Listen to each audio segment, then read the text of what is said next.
नमस्कार आप सभी को। हम इस सत्र की शुरुआत 1 मिनट की शांति के साथ करेंगे।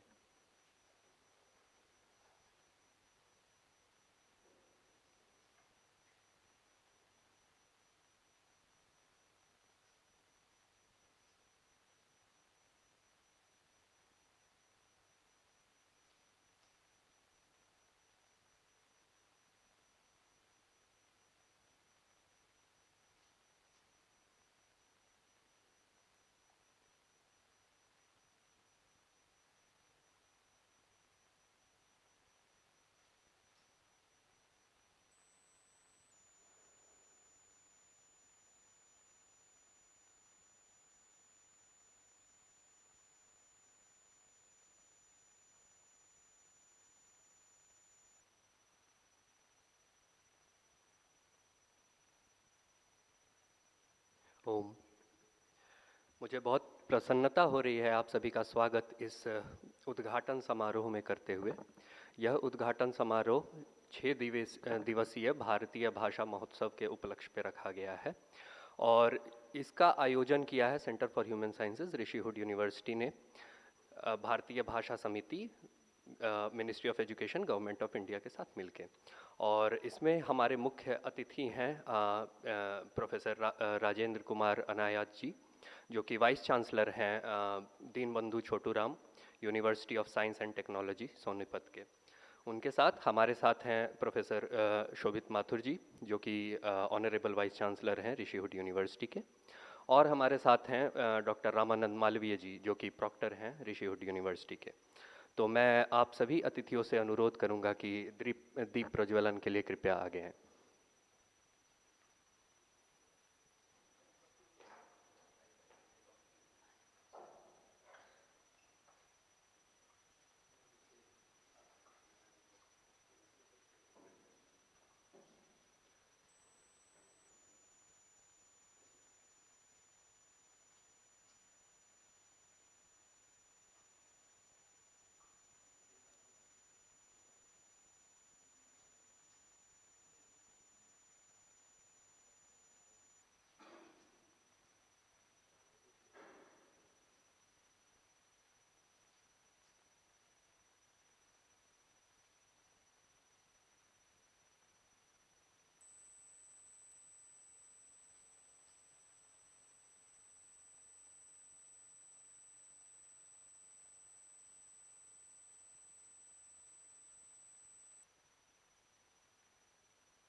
अब मैं पीजीडीपीएल की लर्नर साक्षी जी से अनुरोध करूंगा कि वो यहाँ आए और मंगलाचरण पाठ करें।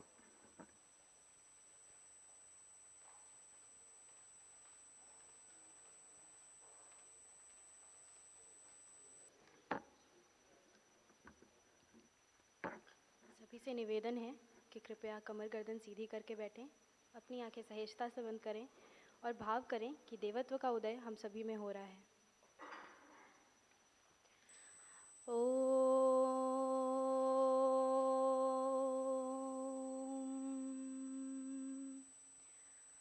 असतो मा सद्गमया तमसो मा ज्योतिर्गमया मृत्योर्मा मृतं गमय। ओम शांति शांति शांति। ओम भद्रं कर्णेभिः शृणुयाम देवा, भद्रं पश्येमाक्षभिर्यजत्राः, स्थिरैरङ्गैस्तुष्टुवाग्वंशस्तनूभिः व्यशेमहि देवहितं यदायुः। स्वस्ति न इन्द्रो वृद्धश्रवाः, स्वस्ति नः पूषा विश्ववेदाः, स्वस्ति नस्तार्क्ष्यो अरिष्टनेमि, स्वस्ति नो बृहस्पतिर्दधातु। ओम शांति शांति शांति। सभी से निवेदन है, आंखें खोल लें। हे शारदे माँ, हे शारदे माँ, अज्ञानता से हमें तार दे माँ।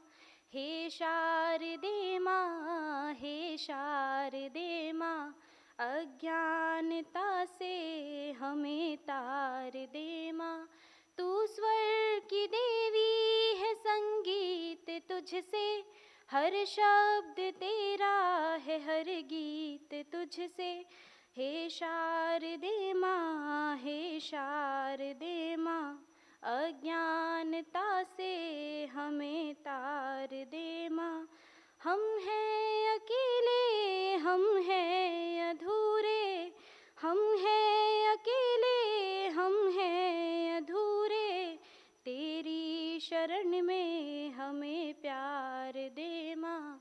हे शारदे माँ, हे शारदे माँ, मुनियों ने समझी है, ऋषियों ने जानी, मुनियों ने समझी है, ऋषियों ने जानी, वेदों की भाषा, पुराणों की वाणी।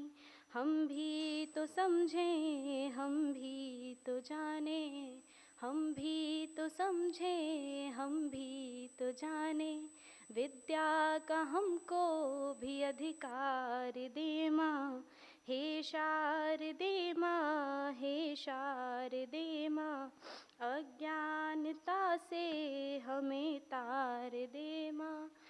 तू श्वेत वर्णी कमल पर विराजे, हाथों में वीणा मुकुट सर पे साजे, अज्ञानता के मिटा दे अंधेरे, अज्ञानता के मिटा दे अंधेरे, उजालों का हमको भी संसार दे माँ।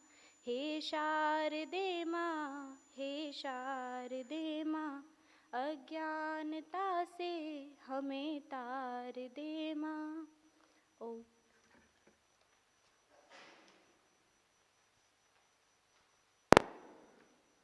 बहुत बहुत धन्यवाद साक्षी जी इस सुंदर मंगलाचरण पाठ के लिए।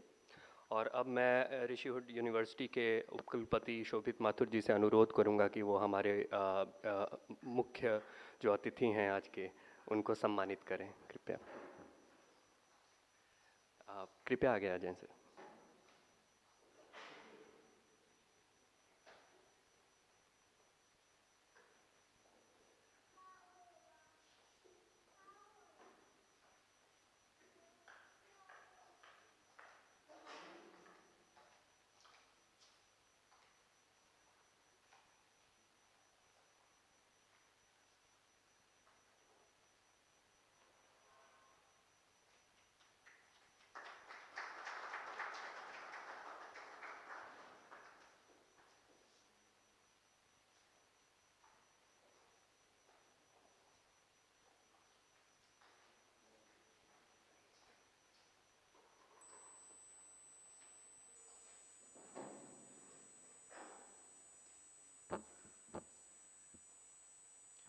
धन्यवाद सर।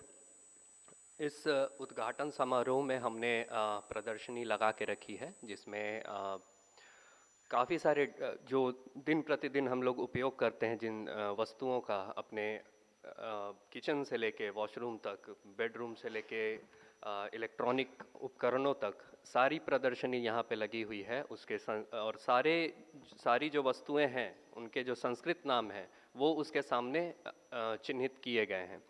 और साथ ही साथ वहाँ पे रखा हुआ है एक, जिसको स्टिकी नोट्स कहते हैं, और साथ में एक पेन। तो आप सभी से अनुरोध है, जो जब यह हमारा जो आज का लेक्चर है उसके ख़त्म होने के बाद जब प्रदर्शनी आप घूमें, तो अपनी जो लोकल लैंग्वेज में उस ऑब्जेक्ट का, उस वस्तु का नाम है, वो कृपया वहाँ पे आप लिख दें, अगर कुछ अलग सा है तो। इसके साथ ही जो भारत के 6 क्लासिकल लैंग्वेजेस हैं, उन पे भी डेडिकेटेड एक एक स्टैंडी सबके लिए लगी हुई है। और संस्कृत से जुड़े हुए कुछ शब्द, कुछ जैसे जानवरों के, फल फूल पौधे, ह्यूमन बॉडी पार्ट्स और उसी तरह से काफ़ी सारी चीज़ें, खेल जो भारतीय पुरातन खेल हैं उनका भी वहाँ पे प्रदर्शनी में लगा हुआ है, तो ज़रूर आप लोग देखें यहाँ पे। और अब मैं अनुरोध करूँगा कि डॉक्टर रामानंद मालवीय जी से कि वो यहाँ आएँ और स्वागत उद्बोधन दें।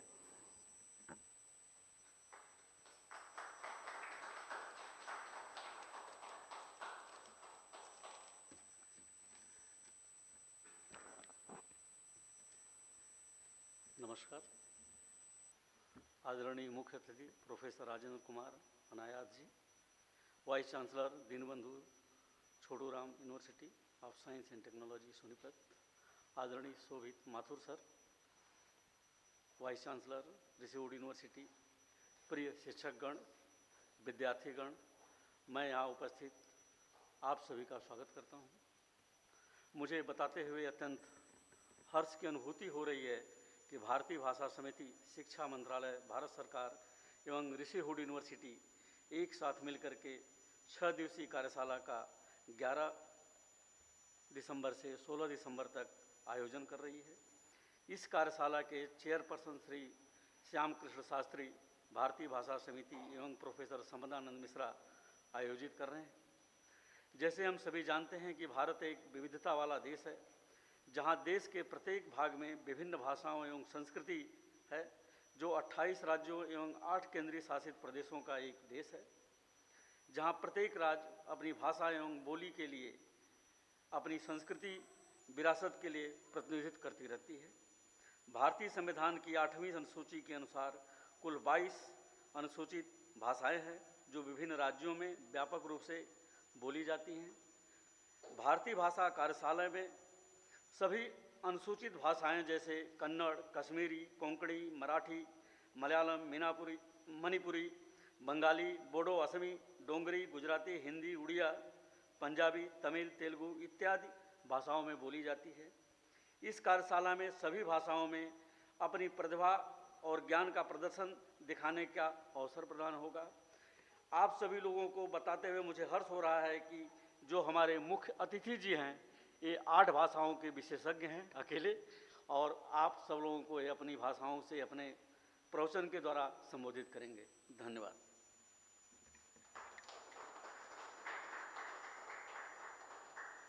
बहुत बहुत धन्यवाद सर इस स्वागत उद्बोधन के लिए। अब मैं ऋषिहुड यूनिवर्सिटी के माननीय उपकुलपति शोभित माथुर जी से अनुरोध करूंगा कि आके अपना संबोधन दें।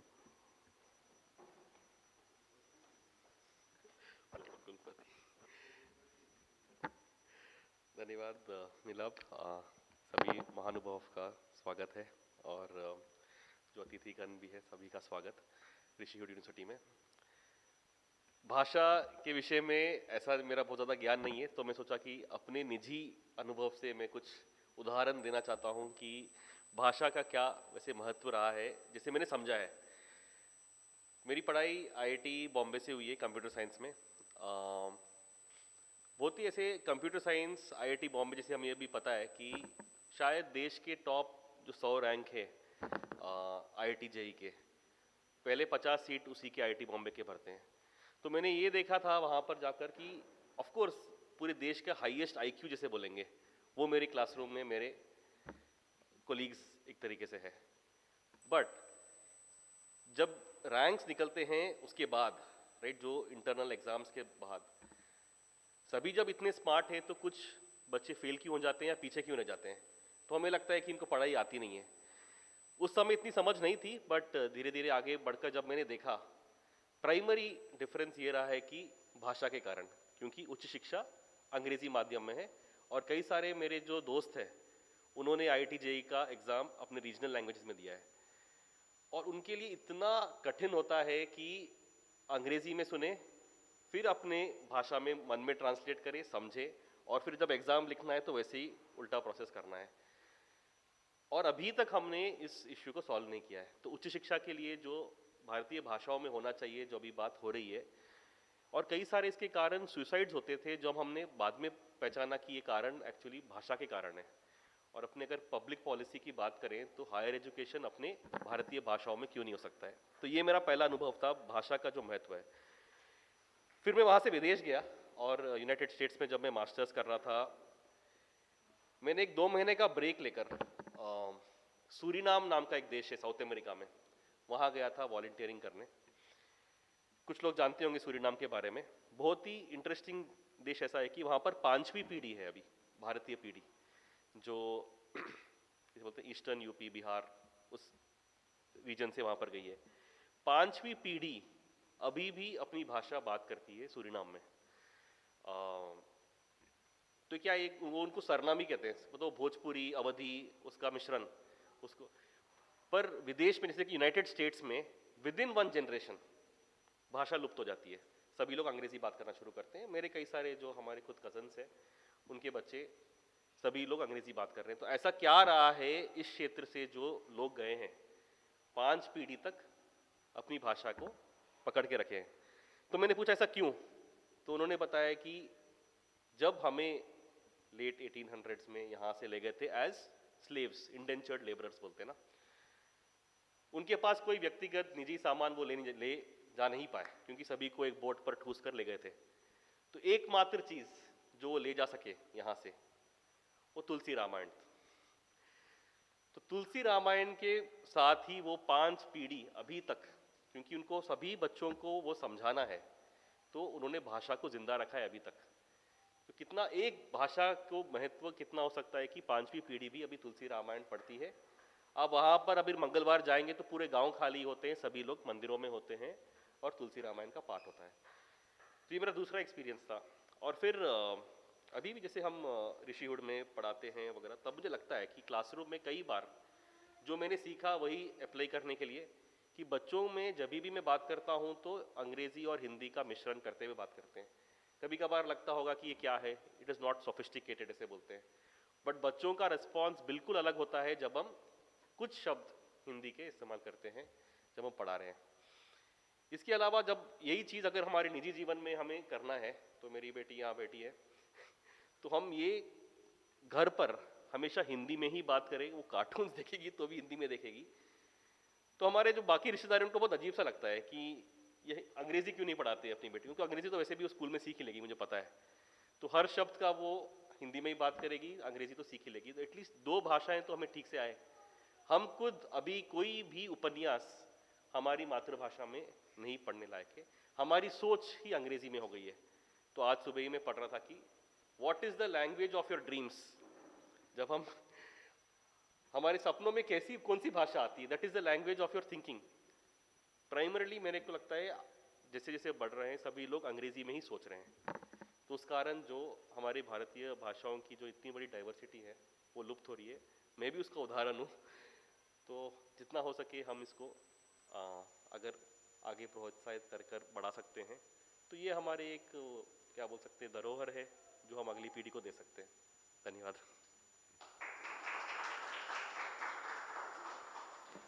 बहुत बहुत धन्यवाद सर, अपनी मातृभाषा का महत्व हमें समझाने के लिए।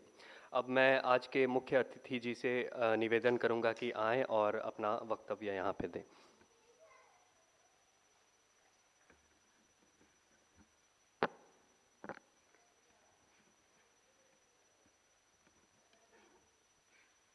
I may take an excuse today in speaking or delivering my, I don't call it as a discourse, or I don't know how should I call it, but it is more, maybe you may feel it like a classroom lecture, because when I was called for this program, I thought I must look into the content first, and when you listen me next 30 minutes or 40 minutes, and when you go back from here, since this is being such an important program in the country, you should take something back. It's not that everything I'm going to share with you is something new to you, I don't think. But definitely you will get something from here. Yesterday I came back very late from Delhi because it was in the Constitution Club. We had a human rights program, then came in the very late night and then had a look. Then I was asking myself, like, what is that which made me to stand in front of you today? What is that qualification I have? Everything is against, because I am a mechanical engineer. I specialized in printing. I did all live engineering jobs. I was a machine builder. Of course, I'm a lover of languages, no doubt about it. As someone rightly said, I speak most of the South Indian languages, Hindi, English, little bit German. All these languages I can manage. This is what. So I felt I am qualified maybe because of that. That's the only thing. So I want to take you through the world of languages in three different ways. So the part one, I just want to share with you the evolution, how this language has come. Very, very short. And then in second part, I try to touch upon what are the languages we speak in India and how that is evolved. This is the second part. And the third part is more of the real subject in discussion today. What are the benefits of being multilingual? Not just a local language alone I am telling, but being multilingual, what are the benefits you are going to get? So this is the way I want to take you through. So to begin with, let me say adab, because in Kashmiri you say welcome, then namaskara, namaste, vanakkam, namaskaram. In Malayalam we say namaskaram. My mother tongue is Malayalam. Any Malayalis here? I don't know. In my language we say namaskaram. All same, but there is a slight difference, that's all. In Punjab, when you go, you say Sat Sri Akal, you may say, somebody say pranam, and all these are, or maybe Khemcho, Gujarati you may say. So all different ways we say, but the meaning is same. This is what make India very different from any other country. You see, what made mankind what it is today is only because of communication, nothing else. Science, social sciences, objective sciences, all these came on a later stage. But the first and foremost thing is the development of languages. So there are two different theories which talks about this communication and languages. The famous linguist Noam Chomsky, he totally differs what Darwin's theory, because he said that there could be maybe 100,000, 200,000 years ago, one mutation happened in one of the genes, and from that genes onwards, the language started communicating. This is what he says. But if it gets proved, the issue is Darwinian theory will be obsolete. So I don't think it can happen in that way. He says it is step by step. The development of language is totally different, because look at the animal kingdom today. How it was communicating 5,000 years ago and today is the same way. Everything. Reason being, what an animal kingdom could do is only react based on instinct and impulses. A grazing animal which can go, smell the grass, and if it is eatable, it can eat and walk away. This is what maximum it can do, nothing more than that.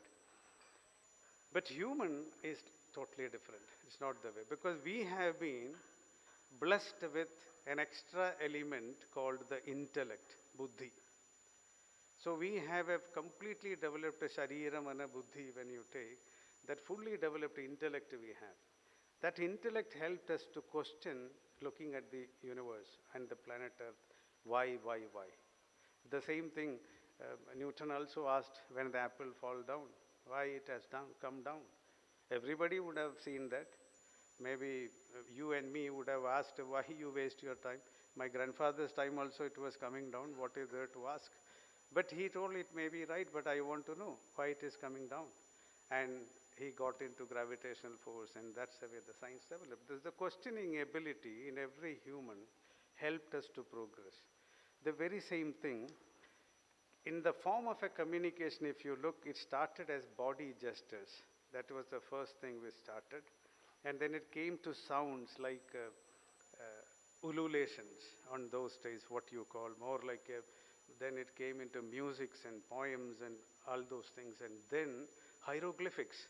Look at all the cave paintings and carvings, and then the communication moved to hieroglyphics. And then it went to the oral tales. Because early days we didn't have a particular method to record what we want to communicate. So we made it an oral tradition, rhetoric. Look at the Vedic tradition. We made it a poem or a shloka for chanting so that it become rhetoric and you remember it in your brain. So that's the way they communicated. And then it came up to the written literature. Then came to the field where I worked as an engineer called printing. Printing is something 500 years ago, 600 years ago, changed the whole world. What internet is doing today, or did today, was done by printing 600 years ago. Record says Gutenberg invented printing, because everyone says that, but that is not the true story. 700 years before Gutenberg, a gentleman called Baisheng in China, who developed the first clay printing press. And in that clay printing press, the first book ever printed was an Indian book. It's called Diamond Sutra. Vajra Sutra, it's a Buddhist work, which was the first book ever printed. So that's the way our connection, Bharatiya connection with the printing and recording something which is developed in this way. And it took another 700 years to move this technology from China through Arab traders to Europe. And since Gutenberg was a metallurgist, he's a blacksmith, his metallurgy knowledge was wonderful. He designed a printing press and started the next history of, massive production techniques in printing started by Gutenberg. And that was the way it has gone. And now we have come to the computation, robotics, and artificial intelligence-based literature, where even the human imagination, creativity started a big question. So this is the short history of communication literature, what I can do. So when it started, it was just a medium of expression for human creativity and imagination when literature came into existence. And also to deal with the speculative questions like what is God, or philosophy, or ethics, or morality. All these were requirements on those days. Then it was this communication and literature used to entertain, to educate and influence people. Then moved to the next role, it went on changing with the times, types of changing. With the establishment of organized states powers, that we wanted to control the human mind through propaganda. Literature was used for propaganda at some time. The Soviet literature is the biggest example of that time. So this came into existence of a literature which went beyond dimensions and entertainment and education. That's the next form it has come. I'm sure you must have seen George Orwell's novel 1984, which was written in 1949. The novel name was 1984. Points to this horrific fact, because it is not a dystopian novel that hints at an imaginary world, but it is a reality which came into this. And in today's world, you know that a lot of graphic novels and literature, which our children are through into that, which gives you seamless opportunities to communicate well. So this is a short intro or the development of literature in the part one. And now in part two, when I looked at these details, I could see that the oldest language is the Sumerian language. As per record I am talking, even though we claim in India, Sanskrit is the oldest, Tamilians tells Tamil is the oldest, Kannadiga says Kannada is the oldest. But with the available records and proofs, it is accepted in the world that Sumerian language is the oldest one, which is 5,500 years old. Then the second oldest is the Egyptian language, which is 4,700 years old. Then comes the Sanskrit, which is 3,700 years old. Then comes the Greek and Chinese and Aramaic and Hebrew is the way the languages, these are the oldest languages. Now when you look at the typical Indian language system, I was just noting it yesterday, just for my understanding. The languages spoken in India, if you take this, there is a organization called Ethnologue. I'm sure literature students must be knowing it. They have done a study which classified almost 448 languages existing in India. And this PLSI, People's Linguistic Survey of India, you must be knowing about that organization. As per their study, they say 780 languages in India. But the Indian census, 2011, which is updated in 2018, the latest updation which says in India, we have 19,569 languages, spoken language. I mean dialect. This many dialects we have. And when you look at from the mother tongue side, it is almost 1,369 languages available. And out of all the languages available, 121 languages we have in India, which is spoken by more than 10,000 plus. Minimum number I'm telling. So if the minimum number of speakers is 10,000 or above, there are 121 languages available in India as of today. And 66 scripts we have, out of which the very famous script is, of course, Devanagari, what we all use now. And India has two official languages, Hindi and English, so I am qualified to speak in English too, being an official language. And 22 scheduled languages. These are the things what we have. In one picture, what I can tell. And why we talk about India, Hindi, there is a reason, which I will come into that. Out of all these languages, what we have here, the Indo-Aryan literature, language if you take, 78.5% is from the Indo-Aryan tradition. That's what absorbed from there. And the Dravidian languages in the south, which is 19.65%. And there is another small sect of language, which is Astro-Asiatic, Sino-Tibetan, and the Thai Kadai, etc. All these together, it comes around 2.3%. So this makes the 100% languages available in India.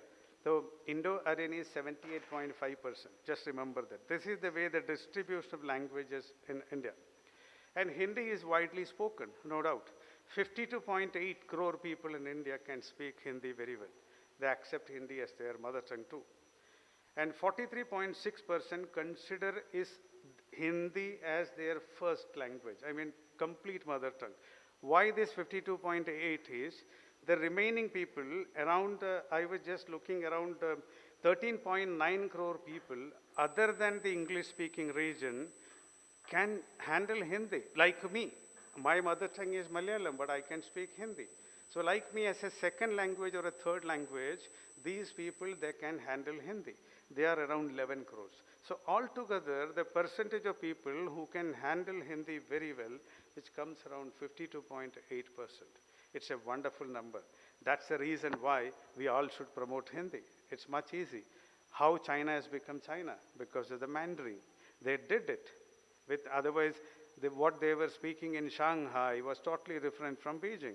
But they did it, and China got united.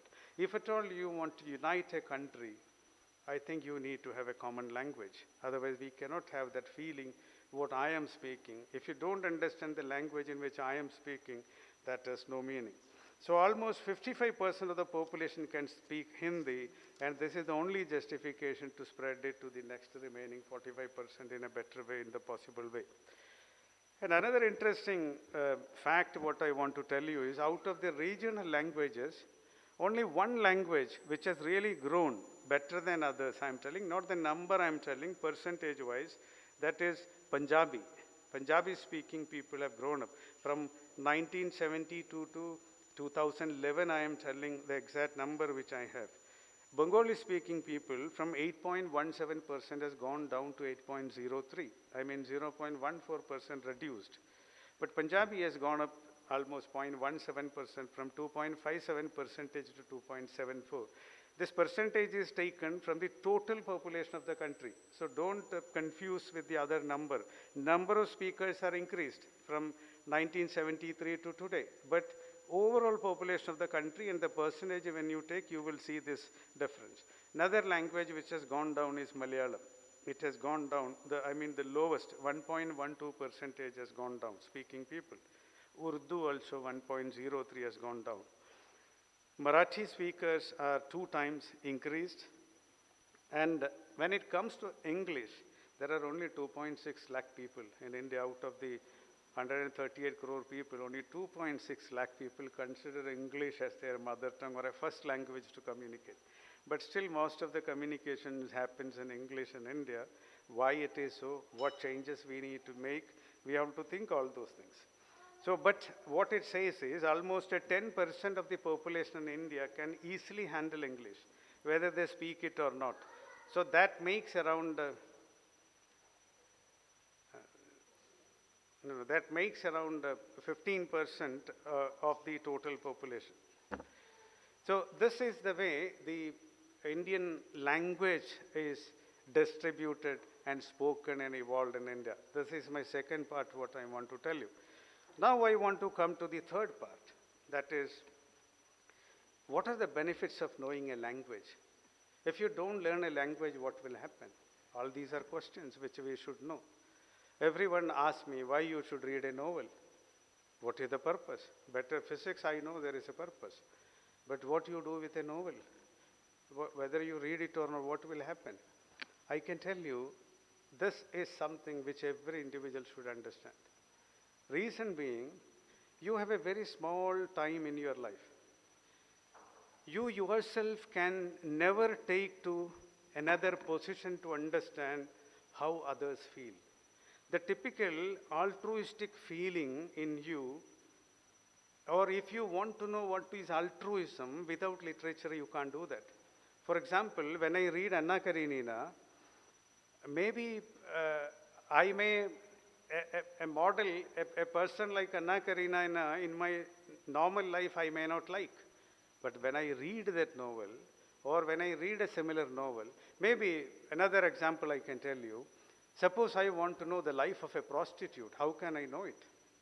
I have to read a novel where it talks about the life of a prostitute, so I can put myself into her shoes, and I can take myself into a different level, a different world where I can experience what is that life. You just tell me, if you don't have a literature, how can you do that? What is the life of a police officer? How you know it? Unless and until you have a novel in which you yourself place in that position and read it, then you can understand what this physics cannot do. This mechanical engineering cannot do. So the typical altruism, if you want to make yourself a good human being who can understand the pain of others, or once somebody asked Ramana Maharshi, I remember, how do you deal with others? We would have taken a number of hours to answer it. Ramana Maharshi answered, there are no others. Because there are no others means to reach to that level, no, you take time. So unless and until you are not able to take you to that position, you won't be able to see this world so beautiful. You won't be able to know what is the need of the society, how we should plan ourselves. Or you cannot understand that pain of the other guy. So it's more of that aparabodham. In Sanskrit you can say that aparabodham, the feeling of the other. No physics can do that, the feeling of the other. If you don't have, what is the purpose of a human life? If you are not able to understand the feel of a third party, what is the purpose of life at all? So unless and until we don't have if we don't have literature with us, I tell you, my dear friends, the whole life is waste. That's the reason, one of the reasons why we are assembled here, to know about languages, its multiple languages, its benefits and all other things. So now, those who know one or more languages may actually look and work differently than those who are monolingual. There is a difference. So what does it mean to know a language? Language ability, I tell you, basically 2 types. One is an active one and another one is a passive one. The active one is the speaking and writing, which all of us do. Another thing is listening and reading. The passive one is listening and reading. So these are the 2 active and passive components of learning a language. And maybe a balanced bilingual person can handle 2 languages same way almost, but very difficult it is. Normally you will have an upper hand in one language, little more. You may think that I am good in 2 languages or 3 languages, but it is highly, highly impossible. There is a slight difference. You go and ask Shashi Tharoor. He speaks in Hindi. Doesn't mean that his Hindi is as good as English. There is a difference. And he is trying to speak in Malayalam today. I have seen him a lot of activities doing in Malayalam. He is slightly, trying to pick up the languages. Lot of mistakes in that, but no problem. With all the courage he is speaking and taking it forward. So learning language, at any time you can think of it. So it need not necessarily be equal, but there are few cases where you may see. So most bilinguals around the world know and use their language in varying proportions, depending on the situation. As you rightly said, with your kid and wife, you speak in Hindi, because that is what you prefer to speak. But when you come to a place like this, where you want to deal different students, kids from all parts of the country, probably you may have to speak in English, no other option. So this, depending on the situation you do. Same way, the language learning also dependent on the situation from where you learned it.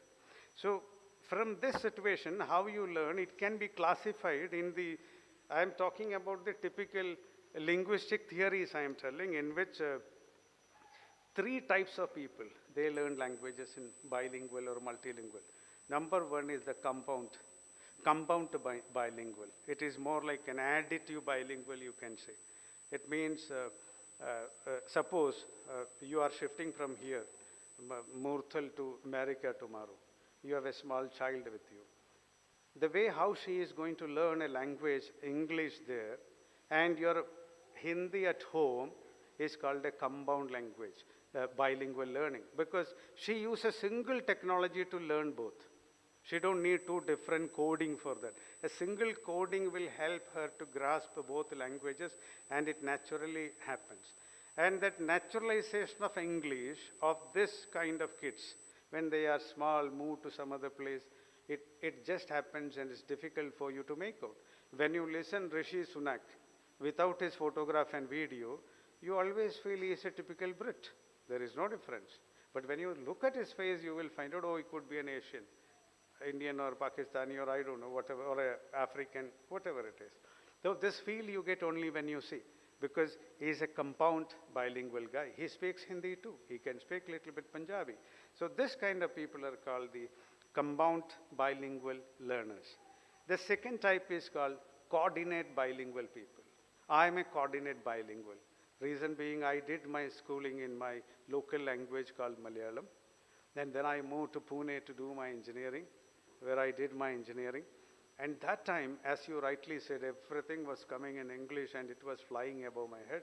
I was not able to understand what they were speaking, but I put all my effort and I learned it. And slowly, slowly I started communicating in Hindi, English, little bit in Marathi, all these I started. And this type of coordinate people, what they do, they are not like the first one, not the single coding. We coordinated, use our existing knowledge and try to adapt it and make it as perfect as possible. So what happens at times when I speak or somebody like me speaks, maybe somewhere else that my mother tongue touch will come in my tongue. It should come. If it's not coming, I'm rejecting my mother. I can't do that because that's the language I learned. It happens for people like me, a coordinate bilingual person, very rarely. But since we have put every effort and developed the skills in communication, it's possible for us to speak very well. There is no issue. We can make without any mistake. We can write well. We can use every vocabulary and do it. But it may not be like a natural speaker. It's not needed. I mean, that naturalized one. You can't differentiate. But many people, if you go into that, then you can differentiate. There could be a difference. And the third is the most interesting. And the coordinate bilingual people are also called subtractive people, subtractive bilingual. The first one is an additive bilingual. This is subtractive bilingual. And the third one is more like a subordinate bilingual.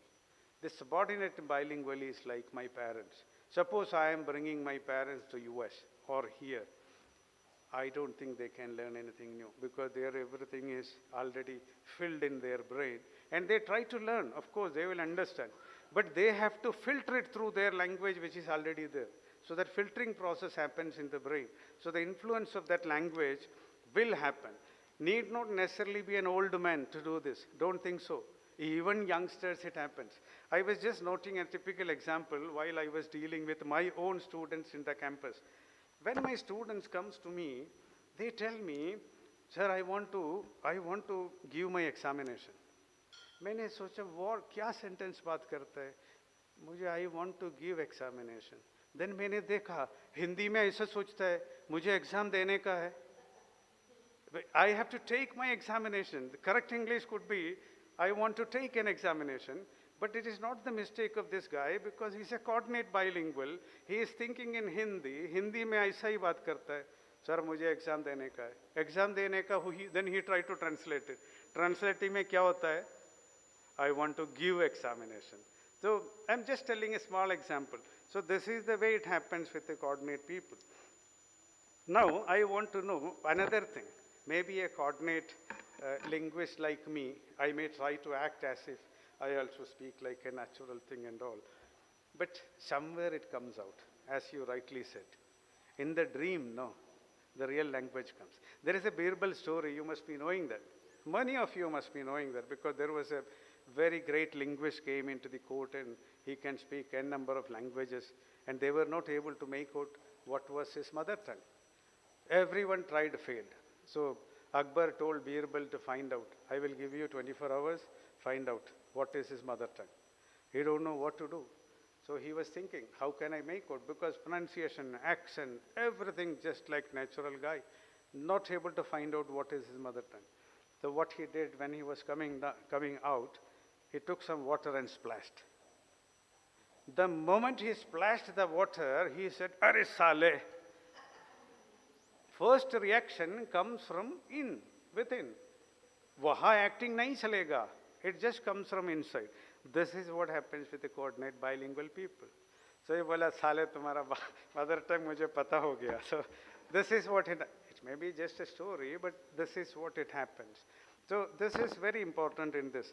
So this is the way language learning can be classified into 3 types. And the recent advances in brain imaging technology have given neurolinguists a glimpse into how specific aspects of language learning affect a bilingual brain. They have conducted a lot of studies in that, and which says it is well known that the brain's left hemisphere is particularly meant for languages. This is what, there is no hard and fast rule. Because there is no scientifically proven, these are all statistics, number they have taken. So left hemisphere is more dominant and analytical in logical process. So this hemisphere is more active. The right is more active in emotional and social ones. Though this is a matter of degree, not an absolute split. This is what I want to tell you. So this depends. So the fact that language involves both types of functions while lateralization develops gradually with age has led to a theory which is called critical period hypothesis. This is what they say. So according to this theory, children learn languages more easily because of the plasticity in their brain. Why? Because the brain is developing, it is not yet over, and lets them to use both hemispheres. But हमारे case में क्या होता है, हम ऐसा ही training किया छोटे उम्र से आज तक अभी तक आ गया. So maybe you would have utilized your left side to learn. Your language ability will naturally go to the left. Majority will go to left. But there are few people, for them it goes to the right too, because they are more emotional, because the right side is handling emotionals and all. But children advantage is what? When they are put into different language, gamut, they use both brains, left and right. So they may register in left and right, so they can learn left and right. This is what I can. They are neither left nor right. So they easily picks up. But our problem is there is a limitation because of this, because which is already lateralized. So another thing, if this is true, learning a language in childhood may give you a more holistic grasp. That's the reason many of our relatives in US and Australia and Germany, they speak their language as it is, which you can't even make out. But you and me, if go there and try to learn it, that makes a difference. And the childhood may give you more holistic grasp of its social and emotional context because they are moving with that society from childhood onwards. And conversely, recent research showed that people who learned a second language in adulthood exhibit less emotional, biased, and more rational approach. This is very interesting fact which all of us should know. Suppose you know 2 languages, just imagine. And you want to deal with the society or some activity with your second language, you will be more rational, you will be more logical. आपका mother tongue में मौका दिया तो you will be little perverted. There is a possibility for you to do, but you try to, it all happens. Suppose we are going for a British embassy program, you naturally you wear your coat, tie, jacket, suit, then when you go there, the way you behave is a bit different. It happens because of the language.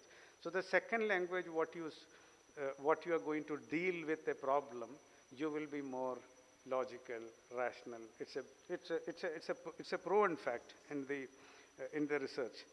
So there will not be any emotional bias and more rational approach when confronting problems in the second language than in the native one. But regardless of when you acquire additional language, being multilingual gives your brain some remarkable advantages. This is the best part of the science. It is already proven if you can handle more than 2 languages, 3 languages, there is less probability for you to get Alzheimer's. There is less possibility for you to get dementia. So like that, all those diseases, where you want to use your brain and intellect, which will be in a better control. And these people who can speak different languages, till their last day they will be active. They can think in a better way. They can give a logical conclusion in a better way. So this is very interesting study. Reason being, what they say is, the higher density of that gray matter in your brain that contains most of your neurons and synapses. So it helps you to, enrich all the activities in this brain by, you're toggling, it's more like a toggling happens in the brain. I'm speaking to you in one language, after some time I want to speak to another language. This immediate changes, it's more like an exercise what you are giving to your brain, and which will help you to become a better human being. So this heightened workout, a bilingual brain receives throughout its life. So it can also help delay in onset diseases. This is what I was telling, like Alzheimer's, dementia, they are telling at least 5 years to 6 years, 7 years. You will get a delay at least to get a Alzheimer's. So, but the thing was, somewhere in 1960s, before 1960, the same scientists were thinking, by giving an extra language to a kid is burdening him or her. It is ridiculous. And they think that only single language will learn everything. It is not true. Now the research has shown those people who are handling different languages, and they can learn science also well. There is no issue at all. So this is the latest conviction from the language side, what it is. So what I suggest you is, it is not late. If somebody in this hall is not doing 2 to 3 languages at least, you can start now, because it is never late. It can strengthen all your, what is that, dorsolateral prefrontal cortex, This is which works for all this kind of thinking process in the brain. It will get much better activated, and you will perform in a much better way in the coming time. So what I suggest now, don't leave that opportunity now, because learning a language, extra language, it will always give you an extra mileage and an extra advantage. Not only that, what I want to tell you, there is a story, you must be knowing that, a rat mother and her 2 kids was chased by a cat. No other option. It ran fast, got into a rat hole. It went inside. After that, the mother rat saw the cat is sitting outside. So what it can do? The mother cat, what it did, it barked like a dog. So after listening this, the cat thought that some dog has come. It ran away. So they came out and saved. So if a simple rat can do that, why not us? make use of this opportunity of learning a new language, and it can give you some opportunity in your life, and it can bring a better health, better thinking, and better future. With that note, let me conclude thanking each one of you. Thank you.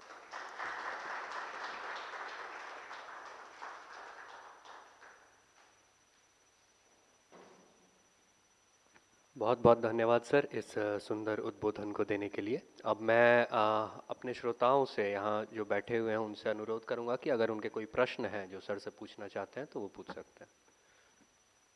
हाँ please.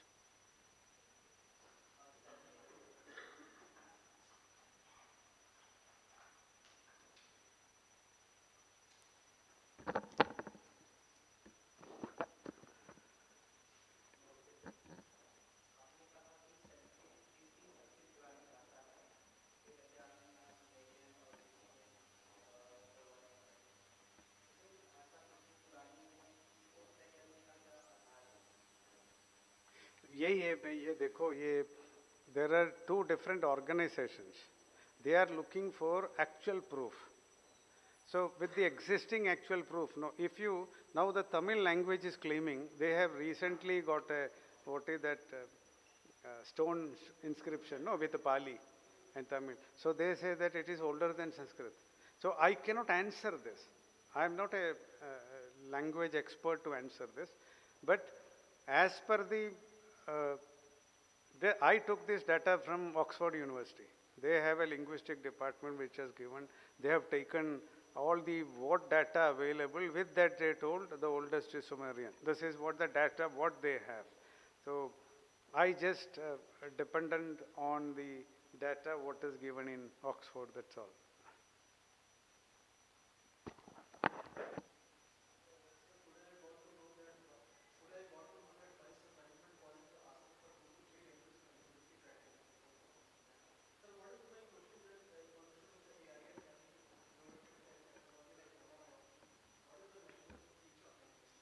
That's what, this is what worrying me too, because I was just attending a program where digital literature and the creativity, I was just attending a program. So where human creativity will have a huge issue in the coming time. It's a reality, there is no doubt. For example, there is a news media in US in New York. I know about it because I come from printing background. 22 people are working, but none of them are humans. I'll tell you, 30% of Bloomberg's data is processed by AI and robots. And this newspaper company, what they do, they look at the different regions and areas, and what is the feel of the people there. They create a news exclusively for that segment. So which a normal human cannot do. And this is happening in every field. Don't think it is in language. For example, I tell you, I have a doctor friend in Germany. 2 years, 3 years, just before the COVID when I was there, when the patient comes to him with the scanning report, after that scanning, he put it in his mobile. Okay.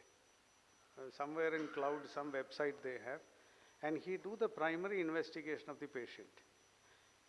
By the time he completes the investigation, this scanned image is compared with millions of similar images in the cloud. And within 3 minutes, it will give him back what is the nearest possibility of this scanner with what disease, what are the treatments given.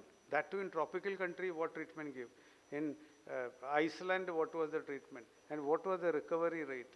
Which is the best medicine? Looking at all these possibilities, what is the best prescription this patient can be given, it has come. So you just tell me, when I am using maybe more than 1 million case studies in 3 seconds, what a human can do. That's why in decision theory latest, the average accuracy of decision through AI could be 70 to 74%. The best, most intelligent person in the universe can have an average accuracy throughout his year's contribution. If you take it, is 64 to 69. So why should I depend on my own intelligence if there is another way? So this creativity is also happening in this way. This is a big question. Not only here, I'm little bit going ahead to answer you also. There will be a big question for democracy too. Because all these days, democracy was working very well with a mere number. Now a mere number has no meaning, because your decision is not your decision, which is influenced by somebody else. Because you go to Facebook and search for a cheap flight to Chennai, within 1 minute you will get 100 hits in your whatever social media platform you are active, that cheap tickets to Chennai, from where it has come. And the same way, many of your purchases, I am told even in phone, if you talk at home with your wife, I think next day when you open, you will see lot of advertisements in the same way. It happens. So there is, privacy is to be redefined. It's a very tough time we are going to face now. Now the only thing is like quantifying emotions is the research what scientists are doing today. The day that quantification happens, it can be controlled. Because in statistics, we say, if anything can be quantified, it can be controlled. So that quantification is not yet done. For example, I love my wife 1 kg, daughter 1.5 kg, which I can't say today. There is no measurement gauge to tell that.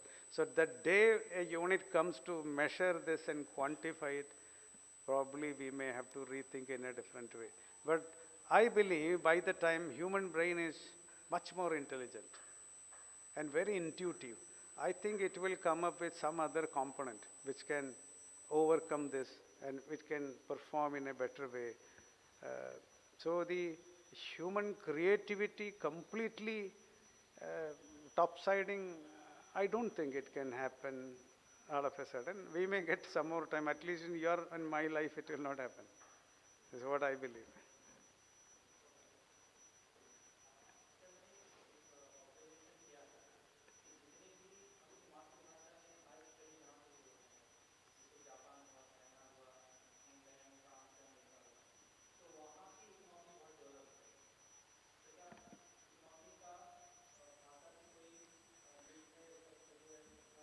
Economy से ऐसा link direct नहीं, लेकिन learning potential में है 100%, because there is no loss of data. For example, I tell you, if I want to learn a word called cat, okay, how I will write? C-A-T, 3 different letters, C-A-T, and how I will pronounce? Cat, and meaning is बिल्ली. मैं हिंदी में तो बा B बिल्ली लिखता हूँ, क्या पढ़ता हूँ? बिल्ली, मीनिंग भी बिल्ली है. Simple answer. So there is no data loss at all. Here I am writing a different letter, different pronunciation and different meaning. All this my brain has to process and register it. There is no need. So the advantage of what Japanese and Germans and French got, every European country, as a matter of fact, even the smallest country, take Slovenia, Bulgaria, they all have their languages and they study in that. I always support for that, provided if we have that richness in our textbook. As of now, it is not there. 20 years ago, Anna University is offering engineering in Tamil. I know about it because I was there in their academic council. They were running course programs in Tamil. So वो possible है, ऐसा नहीं है. So Hindi में आप सीखा तो देखो, उसका अंडरस्टैंडिंग बहुत है. उस पर कोई भी डाटा लॉस नहीं होगा. आपका इन्होंने बोला है ना, आपका वीसी साहब, थिंकिंग भी वही भाषा में है, रजिस्ट्रेशन भी वही भाषा में है. ये रीडिंग में क्या होता है? Reading, analysing, registering is a process. ठीक है, ध्यान से सुनो. Reading, analysing, registering is a process. इसमें क्या होता है? मेरा रीडिंग वही भाषा है, मेरा एनालाइजिंग वही भाषा है, मेरा रजिस्ट्रेशन वही भाषा है. नहीं तो क्या होता है? मेरा रीडिंग अंग्रेजी में है, मैनी वर्ड्स मालूम नहीं, वो मुझे डिक्शनरी देखना पड़ेगा. इक्विवेलेंट वर्ड देखा, वो भी अलग अलग है मीनिंग. ये आप सोचने जैसा नहीं. पदार्थम नहीं है भावार्थ. Everywhere you cannot use it. For example, it depends on situation. You just imagine, there are synonyms for pita, mata पिता. माता को हम अम्बा बोलता है, धरणी, ये व्हाट इज दैट, जननी बोलता है. All meaning is same. Okay, आप कल सुबह घर पे जाके माता जी के पास जाके जननी क्या हो जाएगा? पेट में लेगा आपको. दादाजी बोलेगा तो पागल है क्या, है ना? लेकिन अर्थ में कोई प्रॉब्लम है? दोनों सही है, माता जी भी सही है, जननी भी सही है, लेकिन माता जी के पास जाके जननी बोला तो मिलेगा. So this is what is language. So the padartham, bhavartham, dvayartham, there are different levels of words in language. So आप एक ही लैंग्वेज में ये सब करता तो है ना, आपके लिए बहुत अपॉर्चुनिटीज है. Nothing to worry, there will not be any loss at all. क्या सिचुएशन के लिए क्या यूज करने का है, हम गलत नहीं करेगा. एक थर्ड पार्टी लैंग्वेज यूज करने समय है ना, पापा के जगह पे जाके फादर फादर बोलो, क्या हो जाएगा? कर नहीं सकता. So I always recommend and support for the mother tongue to learn any subject as much as possible. That's the purpose of this program. People are not understanding this. Students are not taking up these courses. It may take time to bring them into that level, but one day it will come. उस पे हो जाएगा. अभी ठीक है, no issue. You want to ask one more? Finish it, no issue. Yeah. I prefer Hindi. Reason being, there are already, I told you in my presentation, almost 55% of Indians can speak Hindi very well. Total Sanskrit speaking people are much lesser than English. As per my understanding, not more than 10,000 people in India are using Sanskrit as a mother tongue. Not more than 10,000. So why you want to give it to 140 crore people in one day? And Devanagari has an influence, no doubt. Words are already there. Let that be a second language to learn. Maybe to understand your scriptures, understand other things. And it will help you to improve much better, because we want to be bilingual, polyglot. If you can learn more than 5 languages, you are called polyglot. I am a polyglot. Otherwise, you are a bilingual. Till 5, it is multilingual. After that, polyglot. So at least everyone can become a bilingual or a multilingual. So मैंने वही suggest करेंगे. Thank you.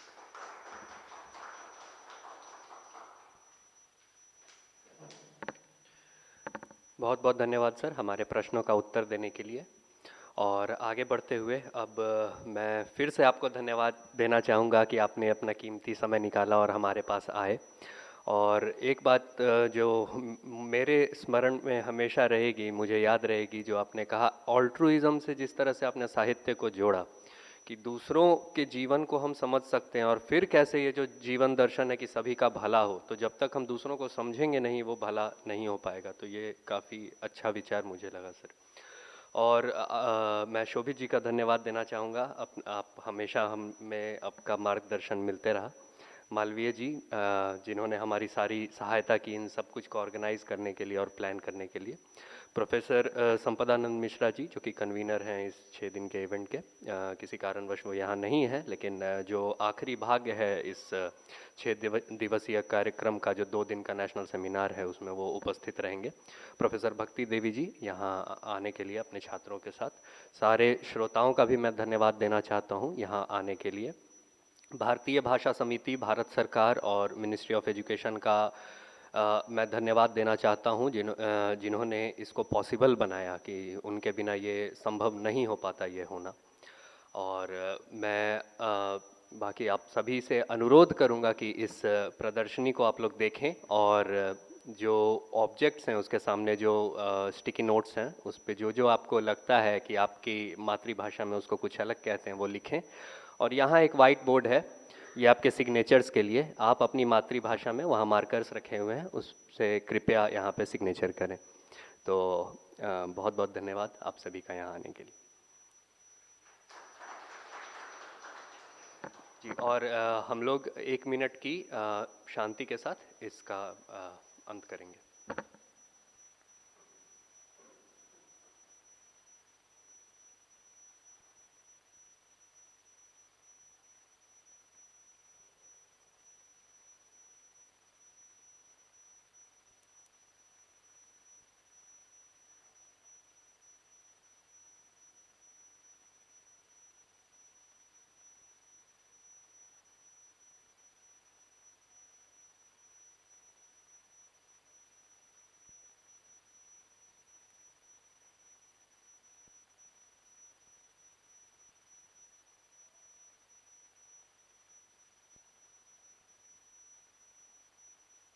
Om.